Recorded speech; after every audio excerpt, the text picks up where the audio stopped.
Halo guys, kembali lagi di channel Mas Raka dan Dek Rafa. Jangan lupa komen dan subscribe. Di dada Chen-Ping, kristal naga bersinar terang, dan auman naga bahkan terdengar dari dalam tubuhnya. Baikian sedikit bodoh, dia tidak menyangka akan seperti ini. Dia baru saja menyuntikkan sebagian kekuatan binatang ke dalam tubuh Chen-Ping, tetapi dia tidak menyangka bahwa tubuh Chen-Ping akan benar-benar merespons. Dia tidak pernah menyangka bahwa Chen-Ping juga memiliki darah ras binatang. Darah klan naga. Mata Baikian menjadi panas, dan dia menatap Chen-Ping, seolah dia ingin menelan Chen-Ping. Luo Xi merasakan perubahan pada Baikian, dan dia ingin menghentikannya, tapi dia tidak berdaya. Baikian melambaikan tangannya, dan penghalang tiba-tiba muncul, memotong Luo Xi. Dia bahkan tidak bisa melihat apa yang terjadi di dalam. Garis keturunan naga, sepertinya kesempatanku telah tiba. Aku akan menyembuhkan lukamu, dan kamu akan membuat garis keturunanku lebih kuat. Baikian berkata dan mulai melepas pakaiannya. Kemudian dia dengan lembut menimpa Chen-Ping. Baikian ingin menggunakan metode ini untuk memulihkan Chen-Ping, dan Baikian juga bisa menggunakan garis keturunan naga Chen-Ping untuk digabungkan dengannya, membuat garis keturunannya sendiri lebih kuat. Luo Xi ada di luar. Dia tidak tahu apa yang akan dilakukan Baikian pada Chen-Ping. Dia sudah menggaruk kepalanya dengan cemas. Tapi dia tidak menyangka Chen-Ping sudah ditunggangi oleh Baikian. 1 jam kemudian, Baikian sudah berkeringat banyak. Dan wajah pucat Chen-Ping mulai memerah, dan kekuatan fisiknya pulih dengan cepat.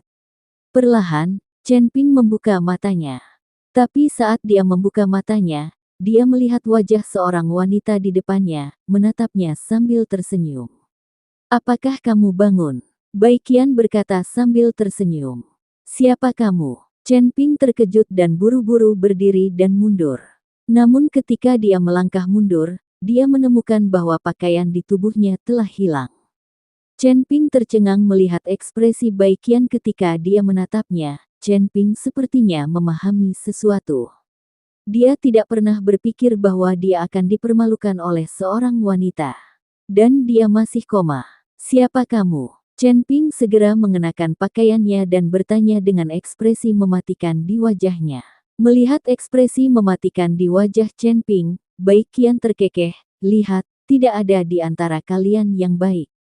Baru saja aku menghancurkan kepolosanku sendiri hanya untuk menyelamatkanmu, tetapi kamu tidak menghargainya sama sekali. Apakah kamu begitu jahat untuk saya?" Hati dan Chen-Ping menggunakan busur Raja Ilahi, jadi dia harus waspada terhadap semua orang yang muncul di sekitarnya. "Kamu menyelamatkanku." Chen-Ping sedikit mengernyit, "Siapa kamu? Mengapa kamu menyelamatkanku?" Chen-Ping sekarang hanya ingat bahwa dia pingsan, tetapi tidak ingat apa yang terjadi selanjutnya. Siapa yang tahu kalau orang-orang ini datang untuk God King Bow? "Namaku Baikian, kamu juga bisa memanggilku Putri Rubah. Aku menyelamatkanmu karena garis keturunan nagamu, jadi kamu tidak perlu terlalu berterima kasih padaku." Baikian berkata dengan lugas. "Baikian, Putri Rubah." Chen-Ping mengerutkan kening, dan kesadaran ilahi langsung menyelimuti Baikian. Baikian tidak melawan dan membiarkan Chen-Ping menyelidikinya. "Kamu adalah seorang orc, apakah kamu salah satu dari 3 penguasa dan 4 raja, sama seperti Kaisar Iblis Yi He?" Chen-Ping bertanya. "Orang itu, Yi He, tidak bisa dibandingkan denganku dalam hal kekuatan sekarang. Dia hanya fokus pada rencana jahat dengan Raja Li dan lupa berlatih." "Bagaimana kamu tahu Yi He? Ada apa dengan darah naga di dalam dirimu? Apakah kamu benar-benar dari klan naga? Tapi menurutku ada banyak jenis nafas di tubuhmu. Apa yang terjadi?" Baikian bertanya pada Chen-Ping dengan ragu. Saat melakukan percakapan mendalam dengan Chen-Ping, Baikian menemukan bahwa Chen-Ping memiliki beberapa jenis aura di tubuhnya, bukan hanya kekuatan naga. "Jangan tanya dulu padaku, apa sebenarnya yang kamu lakukan padaku?"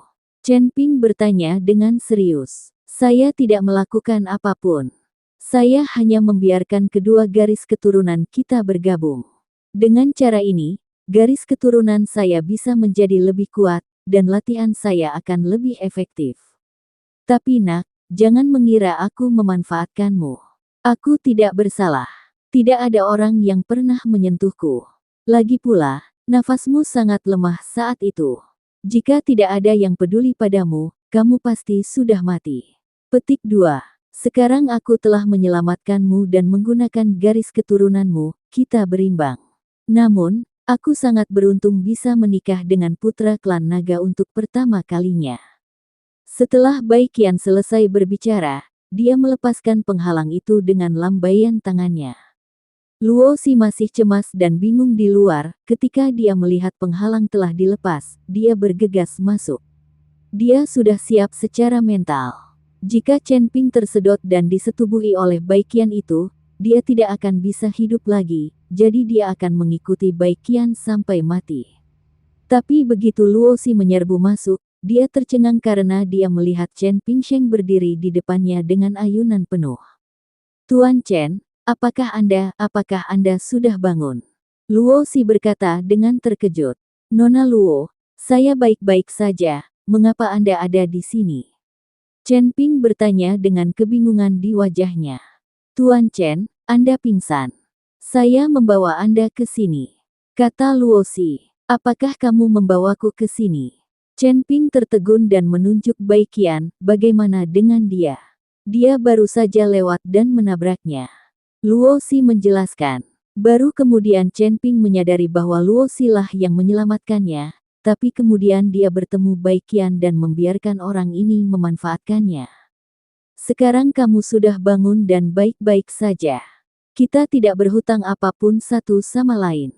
Aku pergi. Setelah mengatakan itu, Baikian pergi tanpa menoleh ke belakang. Sama seperti bajingan, pergi begitu saja setelah bermain.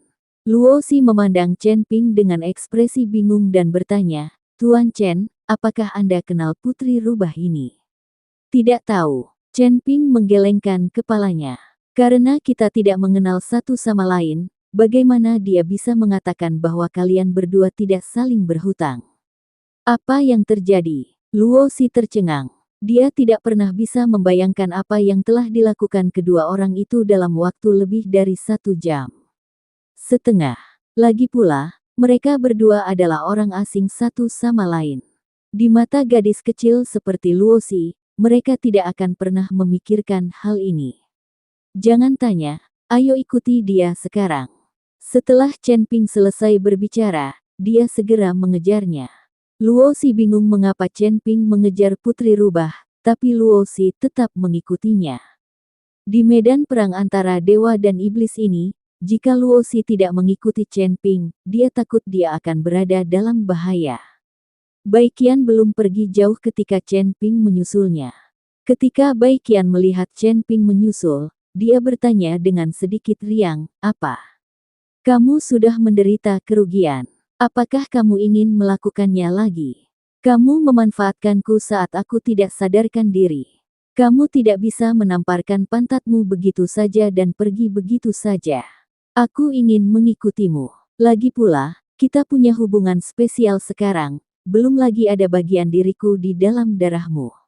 Chen Ping sebenarnya bertingkah seperti pria kecil dan bersikeras mengikuti Baikian dan membiarkan Baikian mengambil tanggung jawab.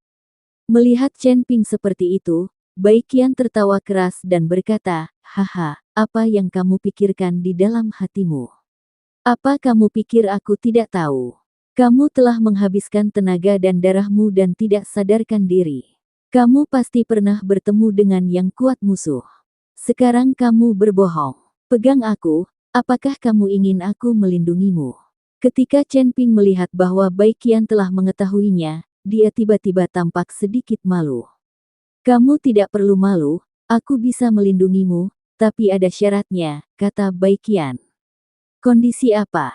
Chen Ping bertanya. Aku bisa melindungimu selama medan perang para dewa dan iblis, tapi kamu harus tidur denganku setiap hari. Aku ingin garis keturunanku menjadi semakin kuat. Jika saya cukup beruntung bisa hamil dan melahirkan anak naga, itu akan sangat berharga bagi saya. Aku paling menyukai anak-anak. Bai Qian menjelaskan kondisinya lagi. Setelah mendengar ini, Chen Ping tercengang. Kondisi seperti apa ini? Ingin punya bayi lagi. Chen Ping tidak pernah berpikir untuk memiliki anak. Dia diikuti oleh Ciruk Sue, Ge Jiai, Ge Yuhan, Han Qinger. Mereka semua mengalami masa-masa sulit, dan mereka tidak mendengar gerakan apapun di perut siapapun. Apakah karena aku tidak bisa melakukannya? Memikirkan hal ini, Chen Ping mengeluarkan keringat dingin di dahinya. Dia tidak pernah memikirkan masalah ini, tapi sekarang Bai Qian menyebutkannya, Chen Ping mulai memikirkannya. Apa yang akan kamu lakukan dengan ibu mertuamu? Apakah kamu setuju? Bai Qian melihat Chen Ping diam, jadi dia bertanya. Wajah Chen Ping dipenuhi dengan ketidakberdayaan. Dia tidak pernah berpikir bahwa putra naganya yang bermartabat, penguasa istana Tianlong, akan diperas oleh seorang wanita. Anda harus menjual penampilan Anda agar aman. Oke, aku berjanji, tidurlah setiap hari. Chen Ping mengangguk tak berdaya. Tidak mungkin, dia harus mencari penolong sekarang, karena Chen Ping tahu bahwa Qi Peijia pasti belum mati dan pasti akan menemukannya. Dan jika tersiar kabar bahwa dia pemilik busur Raja Dewa, lebih banyak orang akan datang mencarinya. Adapun Kai Hongwei dan Miao Lao, meskipun mereka bisa membantunya, mereka terlalu lemah untuk melawan Qi Peijia. Tapi Bai Qian ini berbeda. Dengan kekuatan alam kesengsaraan tingkat ke-7, jika dia benar-benar bertemu Qi Peijia, dia pasti akan memiliki kekuatan untuk bertarung. Ditambah Chen Ping, Qi Peijia pasti bukan lawannya. Melihat Chen Ping setuju, Bai Qian tersenyum ringan dan berkata, kalau begitu ikuti aku. Tuan Chen, mengapa Anda berlari begitu cepat? Saat ini, Luosi terengah-engah dan menyusulnya. Melihat Luosi, Bai Qian berkata, penyihir kecil ini tidak peduli, saya tidak mendapatkan keuntungan apapun. Tidak. Aku berjanji pada Tuan Lembah Luo bahwa jika aku ingin menjaga putrinya, aku tidak akan pernah meninggalkan Nona Luo sendirian. Chen Ping menggelengkan kepalanya dengan kuat, dia tidak bisa meninggalkan Luo Si sendirian. Kalau begitu, akan sulit bagi Luo Si untuk bertahan sampai akhir di medan perang antara dewa dan iblis. Bai Qian memandang Chen Ping dengan tidak percaya, aku tidak menyangka kamu menjadi orang yang ramah tamah dan menepati janji. Lalu biarkan dia mengikuti. Petik 2. Marah. Chen Ping dan mereka bertiga sedang berjalan melewati pegunungan. Di mana menemukan harta karun di medan perang para dewa dan iblis ini, itu semua hanya masalah keberuntungan. Tetapi jika kamu menambahkan satu orang lagi, kamu perlu tidur sebentar. Chen Ping mengerutkan kening, lalu melihat fisiknya, mengangguk dan berkata, tambahkan lagi, siapapun yang takut pada siapa. Lagi pula sudah seperti ini, aku tidak peduli untuk tidur malam lagi. Mendengarkan percakapan keduanya, Luo Si sedikit bingung dan berkata, Tuan Chen, apa artinya tidur ekstra? Oh, itu tidak menarik. Ikuti saja aku dan jangan lari-lari. Chen Ping berkata sedikit malu. Oh, Luo Si mengangguk. Tapi saat ini, Chen Ping merasa jauh lebih santai, setidaknya dia tidak perlu lagi mengkhawatirkan Qi Peijia. Chen Ping tiba-tiba merasa senang dirawat. Pegunungan tidak ada habisnya, pepohonan hijau di mana-mana, dan sungai mengalir, lingkungan sangat indah. Akan sangat bagus untuk berlatih di tempat seperti ini, tetapi saat ini tidak satupun dari mereka bertiga sedang mood untuk mengapresiasi pemandangan yang indah. Mereka semua mengalihkan kesadarannya dan fokus pada harta karun tersebut, karena takut melewatkannya. Seharusnya ada hal-hal baik di depan. Tiba-tiba, Chen Ping mengatakan sesuatu. Bai Qian dan Luo Si memandang Chen Ping secara bersamaan. Aura di depan jelas berbeda dari yang lain. Tampaknya jauh lebih kaya. Seharusnya ada harta karun di sana.